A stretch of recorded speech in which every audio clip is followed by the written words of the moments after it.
Very few players reject everyone else to come to Tottenham Hotspur. But Mohammed Kudus did exactly that. He's fully coys and he wants to be a part of the Thomas Frank project. So in this video, we're diving into why he fits for Spurs, how he'll be used, what he brings to our attack, and the one big question that could define whether this move works out or not. But before I get into the video, make sure to drop a like and a subscribe. We are on the road to 1,000 subscribers. And 95% of you who watch my videos are not subscribed.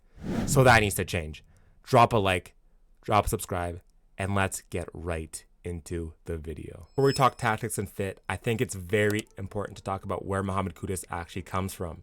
Because to understand the way that he plays, how fearless, how expressive, how unorthodox, it helps to know his story. Kudus was born in Nima, Ghana, a tough working class neighborhood in Accra where football isn't a luxury. It's survival. He grew up in a modest household, raised primarily by his grandmother after his mother passed away when he was young. The hardship, it's where his fight comes from. The strength, the resilience.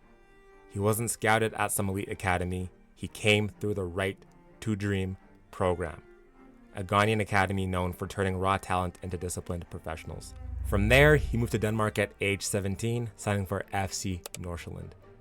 New country, new culture. And he didn't just survive, he adapted fast.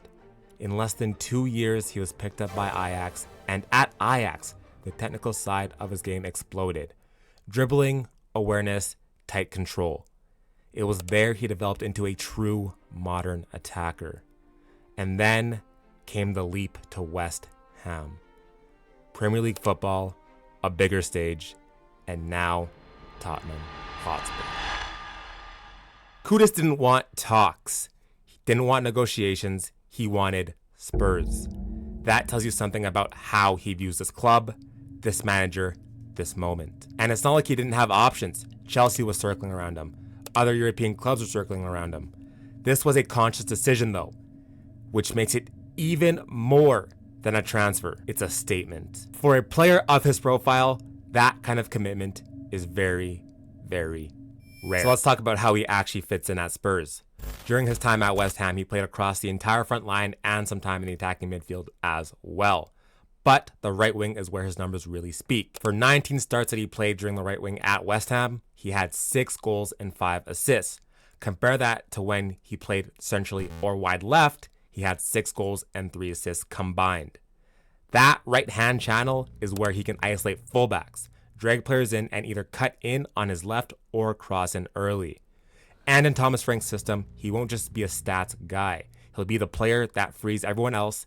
His gravity on the ball creates chaos, and chaos creates opportunity for players like Son, Tell, and Solanke. I believe some of the disgruntlement that Mohammed Kudus had at West Ham was his inability to play off the right. David Moyes had him playing all around the front line, central midfield, center forward, left wing, right wing, but the right wing is his main position and the stats back that up. So if Mohammed Kudus is to thrive at Spurs, he needs to be playing in the right wing position.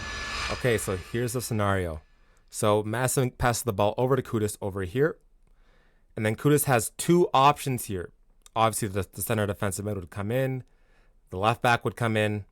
Center back might shift over a little bit and come to cover. So Kudus has 2 options here. Kudus can either beat his man, go past him, take the ball with him, and then he has Solanke darting up. Then he has a potential for the cross in to Solanke.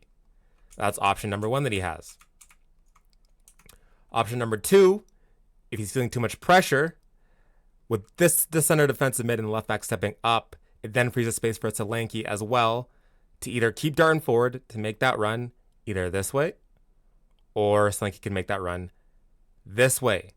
And then Kudus can essentially either clip over the top where Solanke makes that run, or what Kudus can do is a cheeky through ball right to there where Solanke can go and pick it up.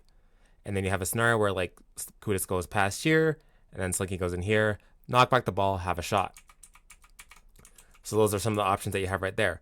Or what Kudus could do here is that Kudus could wait for support for Madison to push up, for Bergvall to push up, and then all he has to do is just pass it back to Bergvall or pass it to Madison, and then we're going again. But the point is that with Kudus' ability and the skills that he has the ability to draw multiple defenders to him, which by doing this frees up a whole bunch of space for other players to get into the attack, to give other players more of an opportunity to score. So that's one of the biggest things that we'll be getting when Kudus comes to Spurs here, is that his ability to draw players to him and actually give defenders a lot to think about. Okay, so let's talk ball control. Because when I watch Kudus glide past players, it reminds me of someone. Moussa Dembele. I know. Bear with me for a second. Hear me out. The way the ball sticks, the way pressure just dissolves around him, he's not just a winger. He's a progression machine. He can spin out of trouble, carry from deep, and resist challenges like he's wearing a force field. This guy is absolutely deadly when he has the ball and he's dribbling past players. Very Moussa Dembele-esque. And if you want to see how Moussa Dembele did it in his prime at Spurs, I did a full career breakdown, so check that out after this video. But however, it's not all smooth. West Ham fans were frustrated with Kudus last season, holding onto the ball for too long, ignoring easier passes, and as the season wore on, he checked out. Not being used in his best position definitely hurt him for sure, but the mentality question still lingers. If Spurs go through rough patches, and we will, of course, Spurs, does Kudus dig in? Or does he drift again? Let's be very clear. The technical ceiling is very high with Mohammed Kudus. He ranked in the 98th percentile in successful take-ons with a 92% success rate. That's not just rare, it's literally elite. He brings unpredictability, flair, and boldness. Pair him with someone like Wilson Odobert on the other wing, and suddenly you've got chaos on both flanks. Add Solanke's aerial threat, and Kudus' ability to cross off either foot becomes even more important. And do not get it twisted, Mohammed Kudus is very left-footed, but he knows how to use his right foot as well. He mainly does everything with his left foot, but he knows how to get really good power out of his shot when he uses his right foot as well. So when push comes to shove, expect him to use both feet efficiently. Now, there's just one more piece for Mohammed Kudus to unlock, and that's his finishing finesse. Right now, he leans into power, he shoots hard and direct, but if he learns how to place his shots to choose when he wants to curve instead of blast, he could double his goal output outright. With better players around him, he'll have more high quality chances, more layoffs, better combinations, and when he adds composure to that chaos, that's when we'll see the best version of Mohammed Kudus. Not just the dribbler, not just the maverick, but the difference maker. And let's be real, Mohammed Kudus is a maverick. He can do whatever he wants to do with the ball. He plays on instinct. He can take defenders left. He can take defenders right. He manipulates the ball like in other ways that balls can't be manipulated. Mega pause on that one. What the hell, bro? Oh my God. And while Spurs fans would worry about him over dribbling or holding onto the ball for too long, I would honestly argue that's what we've been missing. There's been too many times where there's been games where players have been passengers, sitting around, walking around, passing it around in a circle. Enough of that, bro. We need actual players who will grab the ball and say, hey, I'll do this for you guys. And that's what Mohammed Kudus brings.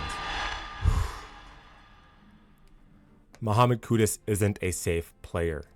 He's not polished. He's not predictable. He's raw, electric, and uncontrolled.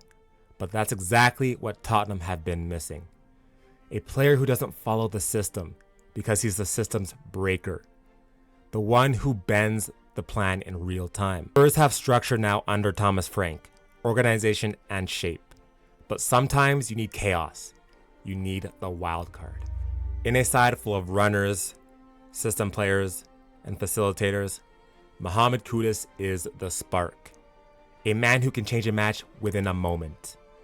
If he can find finesse in his finishing, if he stays locked in when it gets tough, this might be the boldest, highest upside signing Spurs have made since Gareth Bale.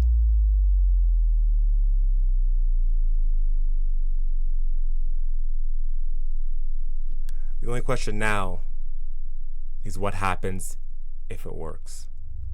Comment down below. Is Kudus the game-changing signing that we've been waiting for as Spurs fans? Is he a day one starter? And of course, guys, make sure to drop a like and a subscribe. We are on the road to 1K. So of course, hit that subscribe button and let's keep pushing.